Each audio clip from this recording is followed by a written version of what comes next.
Jeg synes at det er hårdt at vide, at skolen følger Benjamin overalt. Men jeg accepterer det jo for hans skyld. Handling er lig med konsekvens. Så nu kan vi sige til en elev, vi ved, det er dig, der har gjort det.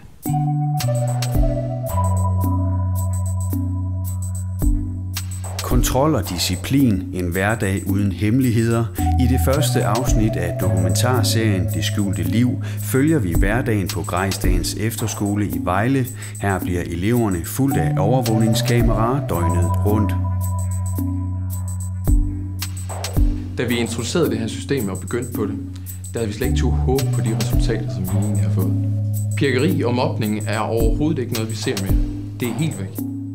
Forældrene må overlade deres børn til en verden i sort og hvid, i håbet om, at overvågningen kan give dem den opdragelse, de har brug for. Der har været nogle enkelte gange, hvor Mie hun har trådt ved siden af, og så har vi jo fået det at vide lige med det samme. Og på den måde har vi også som forældre hurtigt kunne reagere på det og kommunikere med lærerne om det. Altså med Benjamins karakter, altså det hjælper på det. Altså han får mere disciplin af det, så det må jo være noget godt i det, og trods alt. Jamen, vi tror helt klart, at en fast hånd og disciplin, det er det bedste for vores datter. Skolens pædagogiske mål følger den nyeste forskning inden for adfærdsregulering, hvor man er kommet frem til opsigtsvækkende resultater.